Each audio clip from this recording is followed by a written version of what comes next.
BNP chairperson Begum Khaleda জিয়ার রাজনৈতিক উপদেষ্টা আবুল খায়ের ভূঁইয়া বলেছেন, একটি স্বাধীন সার্বভৌমিত্ব দেশে কিভাবে অন্য দেশে সৈন্যরা এসে ভয়াবহ হত্যার পরিকল্পনা করে।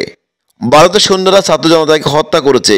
হাসিনা পালানোর পর এয়ারপোর্টে ভারতের সৈন্যরা বিমানে উঠেছে, এমন দৃশ্য সকলে দেখেছে।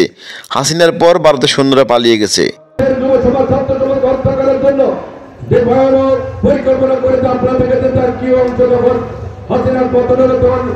এরপরে ইমিগ্রেশন যারা অফিসার সহকারে ভারতের সৈন্যরা তাদের বিমানে উঠতেছে। একটা স্বাধীন সার্বভৌম রাষ্ট্রে আরেকটা রাষ্ট্রের কিভাবে সৈন্যরা এভাবে আনি, তারা এভাবে নিরাপদে রাখে, নিরাপদে থাকে। শনিবার বিকেলে লক্ষ্মীপুর সদর উপজেলার বশিকপুর ইউনিয়ন যুবদলের আয়োজনে আধুনিক সমাজ গঠনের যুব সমাজের ভূমিকা শীর্ষক মতবিনিময় সভায় প্রধানমন্ত্রীর বক্তব্যে খায়ের ভূঁইয়া এসব কথা বলেন। এই সময় বিএনপি শীর্ষ নেতা ভারত সরকারের কাছে জানতে চান কিভাবে এবং কিসের অধিকারে এসব কর্মকাণ্ড করেছে তাদের সৈন্যরা। ভারত যদি মনে করে আওয়ামী লীগ তাদের বন্ধু, তাহলে আওয়ামী লীগের সঙ্গেই থাকুক। আমরা সেটা জানতে চাই, ভারত কোন অধিকারে কিভাবে এই কর্মকাণ্ড করিয়েছে। ভারত যদি মনে করে যে আওয়ামী লীগ তাদের বন্ধু, তাহলে আওয়ামী লীগের থাকো। বাংলাদেশের ব্যাপারে বেশি নাক করানোর চেষ্টা করেন না। ক্ষমতা অবস্থা ভালো নাই ভারতের ভিতরে। আমরা ভেজাল করতে চাই না, আমরা ভারতের সাথে সুসম্পর্ক রেখে চলতে চাই। কিন্তু ভেজাল যদি চাপিয়ে দেওয়া হয়, তাহলে ভেজাল না করে আমরা কোনো উপায় থাকবে না।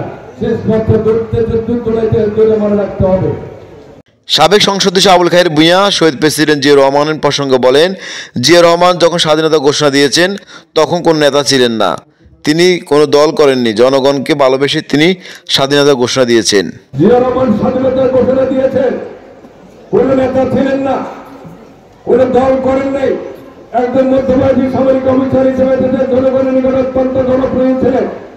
আমার দেশের একটি ক্রাইসিস টাইমে দেশের সিপাহী জনতার জিয়া রহমানকে বেছে নিয়েছেন। তারা তাকে ধরে নিয়ে এসে উনি তার বাসভবনে সেখানে ওনাকে গ্রেফতার করে রাখা হয়েছিল, আটকে রাখা হয়েছিল। সেখান থেকে সিপাহী জনতা মুক্ত করে 7 নভেম্বর বাংলাদেশে 3রা নভেম্বর থেকে 7 নভেম্বর পর্যন্ত এদেশে কোনো সরকার ছিল না। বশিকপুর ইউনিয়ন যুবদলের সভাপতি মহিউদ্দিন ইকবালের সভাপতিত্বে ও সাধারণ সম্পাদক আল আমিনের সঞ্চালনে আয়োজিত মতবিনিময় সভায় প্রধান বক্তা ছিলেন সদর উপজেলা পশ্চিম বিএনপির সদস্য সচিব অ্যাডভোকেট মাহবুবুর রহমান খোকন।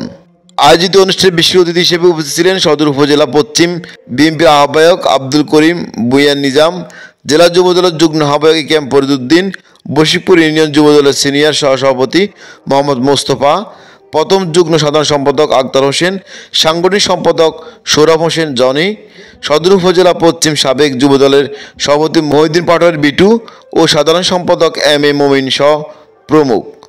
মোহাম্মদ রুবুল হোসেন, ঢাকা মেল, লক্ষ্মীপুর।